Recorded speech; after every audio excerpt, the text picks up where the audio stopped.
신약성경 에베소서 6장 말씀입니다.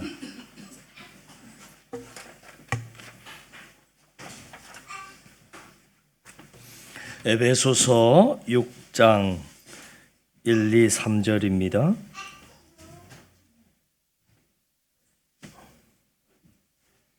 같이 읽습니다.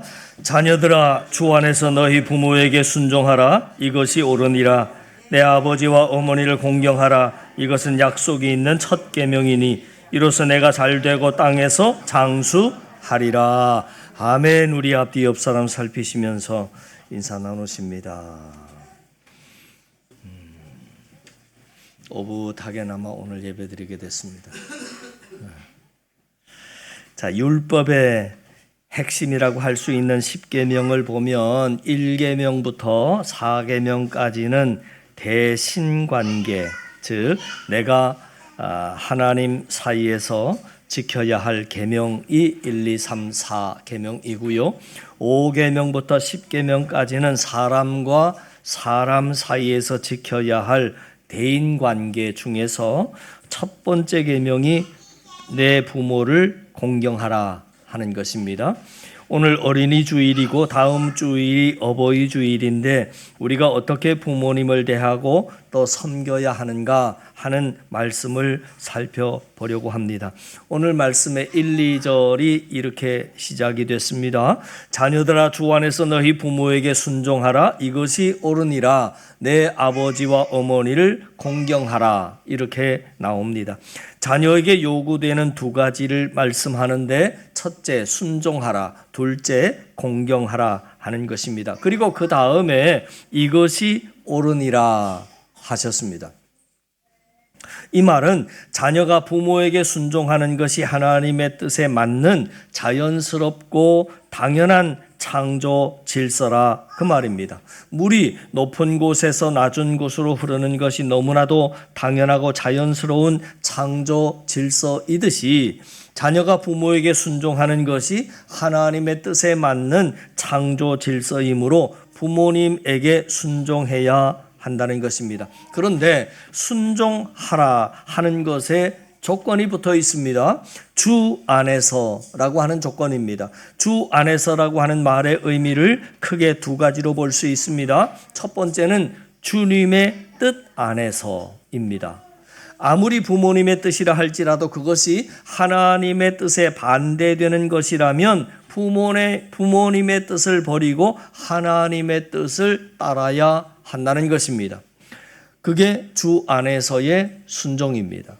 두 번째, 주 안에서라고 하는 의미는 주님께서 주시는 은혜의 힘으로 부모님을 공경하고 순종하라는 의미도 같습니다.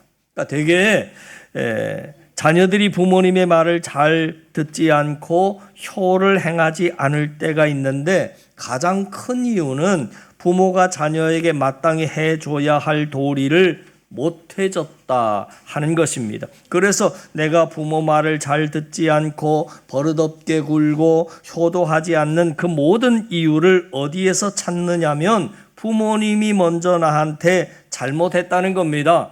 대부분 자녀가 부모의 말을 잘 듣지 않고 효를 행하지 않는 이유가 다 이 논리입니다.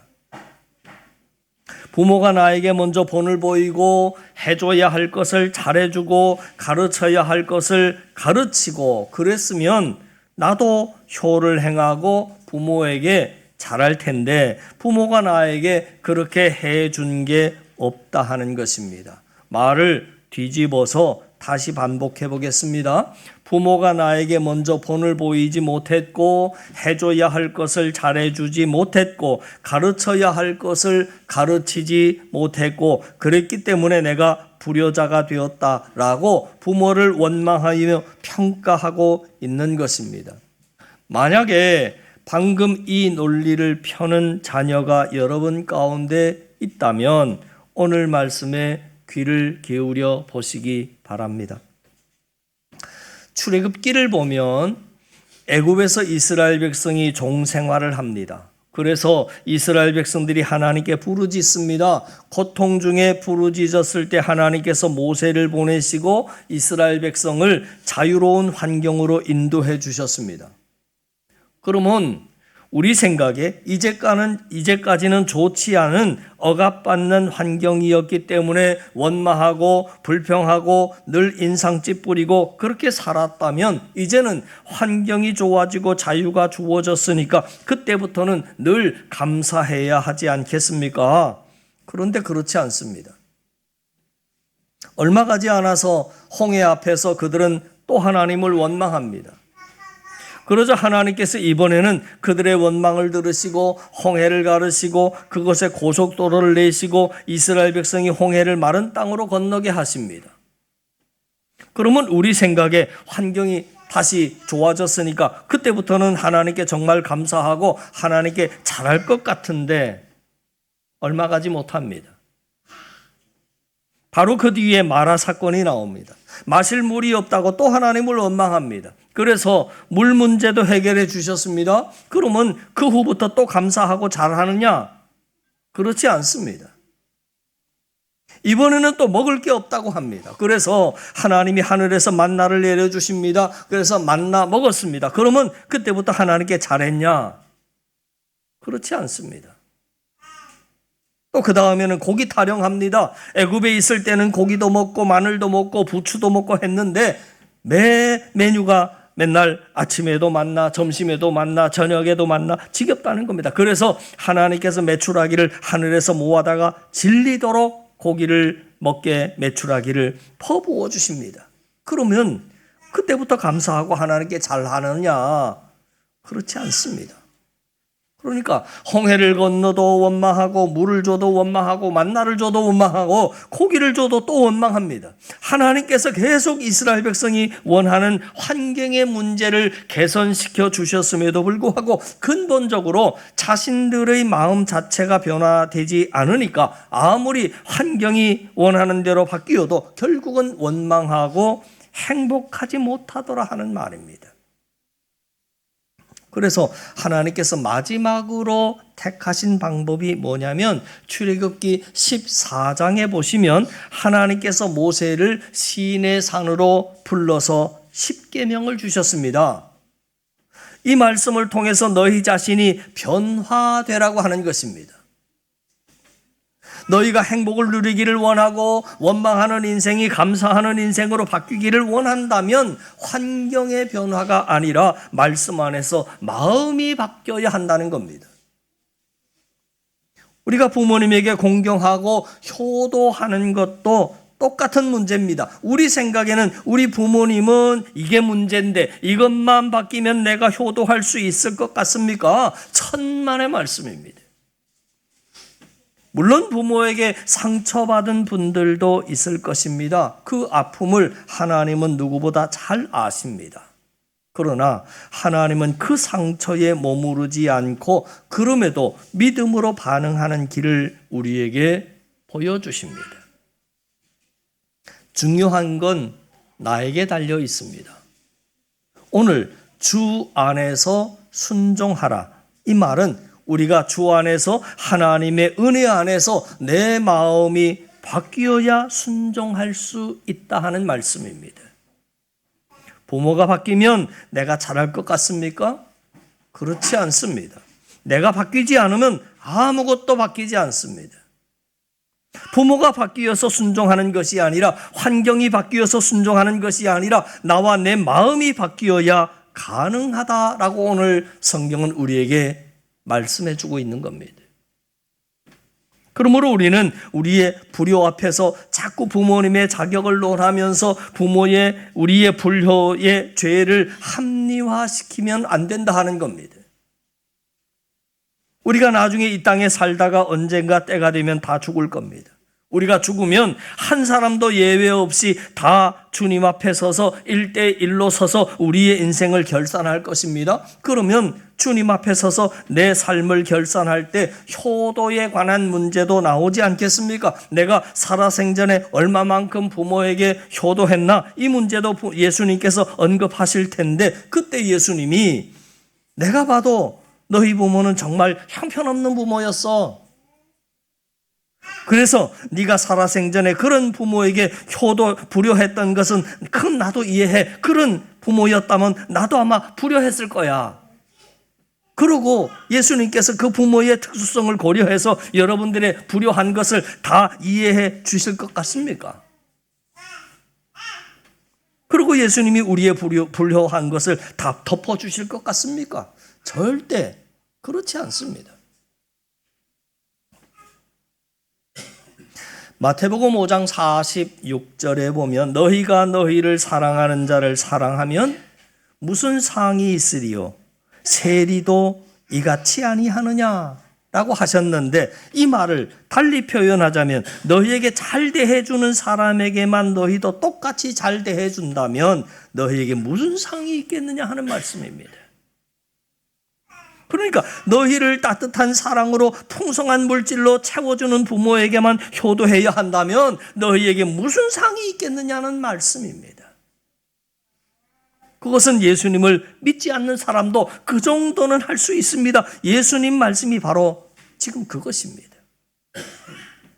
적어도 너희들이 하나님의 은혜를 알고 나를 안다면 말 그대로 원수 같은 부모, 원수 같은 형제, 원수 같은 배우자에게라도 그렇게 잘 해줘야 하지 않겠느냐 그 말입니다.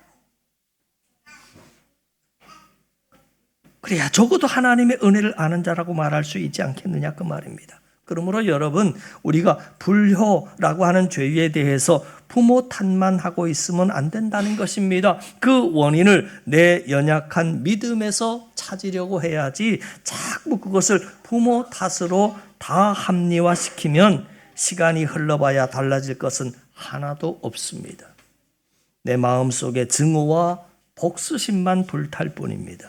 여러분, 성경에 나오는 여인 중에 룻이라고 하는 여인이 있습니다. 룻의 시어머니 이름이 나오미입니다. 나오미는 말 그대로 하나님이 택한 이스라엘의 백성입니다. 그런데 룻기 1장에 나오는 시어머니 나오미의 모습을 보면 믿음이 별로 좋지 않은 모습으로 나옵니다. 왜냐하면 하나님께서 하나님의 백성으로 허락하신 약속의 땅이 가나안 땅이지 않습니까? 그러면 그 가나안 땅에 조금 흉년과 기근이 찾아오더라도 그 땅에 있어야 하는 것인데, 가나안 땅에 흉년이 들자 나오미라고 하는 여인이 곧바로 모압이라고 하는 이방 나라로 이주를 해버립니다. 그러니까 이게 믿음이 없는 겁니다. 그런데 문제는 모압이라고 하는 나라로 이주했으면 그곳에서 잘 살게 됐냐? 그렇지 않습니다. 룻기서 1장을 보면 모압으로 이주해서 더 잘 살게 된 것이 아니라 가자마자 남편이 죽고 두 아들도 죽습니다. 그리고 경제적으로 그만 쪽박을 찹니다. 우리가 이런 모습을 보면 나오미라고 하는 시어머니가 믿음이 결코 좋은 년이 아닙니다. 믿음이 좋지 않다라고 하는 말은 당연히 며느리나 자녀들에게도 잘 대했을 리가 없어 보입니다. 그런데 놀라운 것은 룻이라고 하는 이방 여인이 믿음이 별로 좋지 않은 자신에게 별로 잘 해주지도 않았던 시어머니를 끝까지 따라다닙니다. 시어머니 나오미가 룻에게 두 아들이 죽고 너도 이제 과부가 됐으니까 내 원래 집으로 돌아가라, 친정으로 돌아가라, 그러지 않습니까? 그런데 룻이 끝까지 저는 어머니를 따라다니면서 어머니를 섬기겠습니다 해서 결국 나중에 그 어머니와 약속의 땅인 가나안 땅으로 들어옵니다. 그래서 만난 사람, 그 신랑감이 보아스이지 않습니까? 문제는 보아스라고 하는 남자와 만나서 결혼했다는 것 자체가, 좋은 남자 만났다는 것도 물론 복이지만 더 큰 복은 보아스와 결혼함으로 말미암아 룻이라고 하는 이방 여인이 마태복음 1장에 예수님의 족보에 등장한다 하는 것입니다.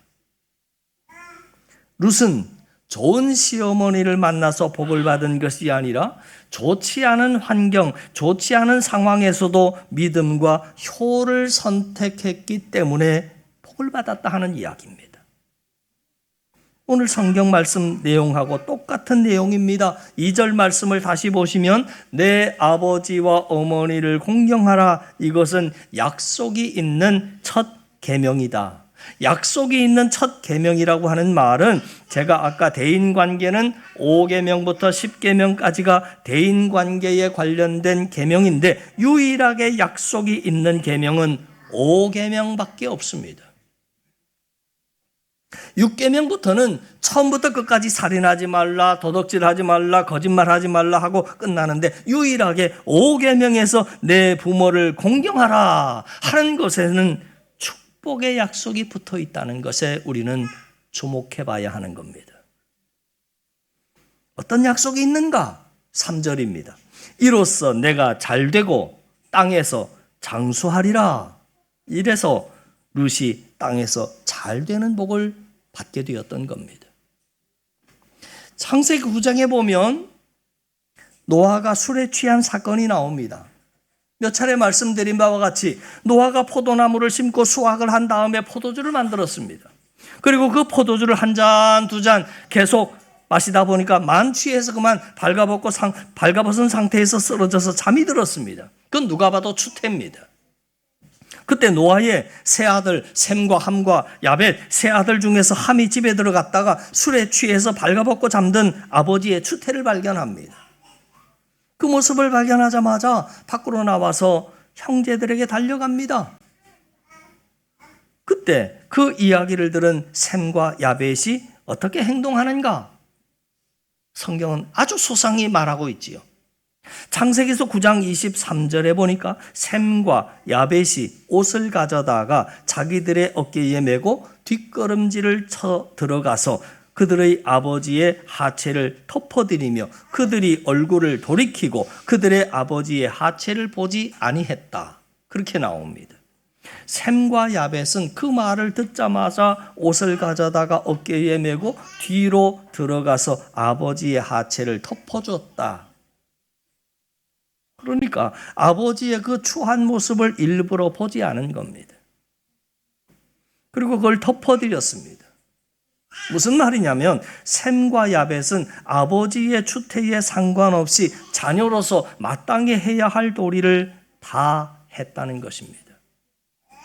반면에 함은 아버지의 그 추한 모습을 보고 아버지가 저렇게 나오면 나도 효를 행하기 어려워.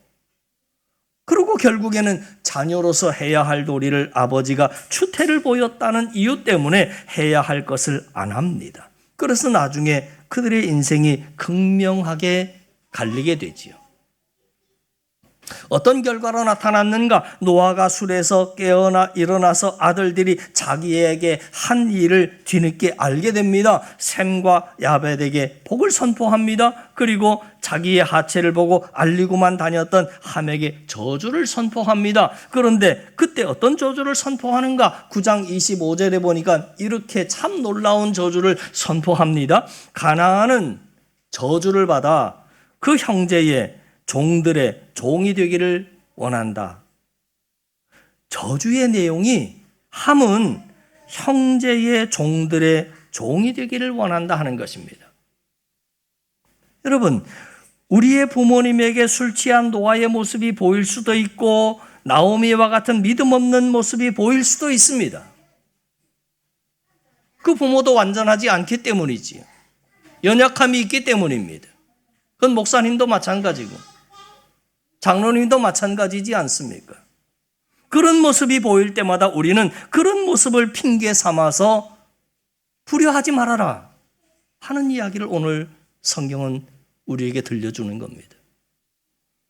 부모님이 설령 그런 모습을 보이더라도 그럼에도 불구하고 내가 주님의 은혜 안에서 효를 다해야 한다는 겁니다.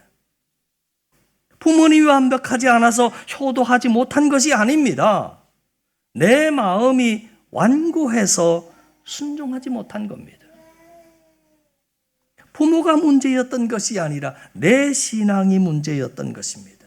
물론 부모가 완전하지 않고 때로는 상처를 줄 수도 있습니다. 그럼에도 마땅히 내가 자녀로서 해야 할 도리를 다할 때 그때 거기에 룻이 받았던 셈과 야벳이 받았던 놀라운 은혜와 복이 저와 여러분에게도 임할 줄을 믿습니다. 우리 인생에 있어서 가장 중요한 것이 있다면 그것은 생명입니다. 우리 생명의 근원은 하나님입니다. 그러면 우리가 이제 그 생명을 소유했는데 하나님으로부터 그 생명이 우리에게 오도록 관의 역할을 해 주신 분이 부모님입니다. 부모는 완벽하지 않을 수 있지만 하나님이 내 인생에 세워주신 통로입니다. 그런데 안타까운 것은 부모님에게 이 값진 은혜를 받았음에도 불구하고 부모님이 그 이후로 나에게 뭘 좀 서운하게 해 주셨다는 이유 때문에 원했던 것을 들어주지 않았다라고 하는 그 몇 가지 이유 때문에 그 은혜조차 깡그리 잊어버리고 부모님에게 함부로 대하는 그런 불효막심한 자들이 많다 하는 것입니다. 또 하나 우리가 기억해야 할 것은 사람이 태어나서 절대 혼자 클 수 없습니다. 누군가가 돌봐줘야 합니다. 밥을 먹여줘야 하고 옷을 입혀줘야 하고 달래줘야 하고 그걸 여러분의 부모님들이 하셨습니다. 그것이 없었다면 지금 오늘날 우리들이 이렇게 클 수가 없습니다. 그러므로 사랑하는 여러분, 환경이 아니라 내 마음이 변해야 합니다. 부모가 아니라 내가 먼저 변해야 합니다. 효도는 부모의 자격이 아니라 내 신앙의 문제입니다. 부모는 완벽하지 않을 수 있지만 하나님이 내 인생에 보내주신 선물입니다. 신앙은 말로 하는 것이 아니라 태도입니다. 오늘 예배를 마치고 부모님께 먼저 안부를 전해 보십시오. 사랑합니다. 한마디, 감사합니다.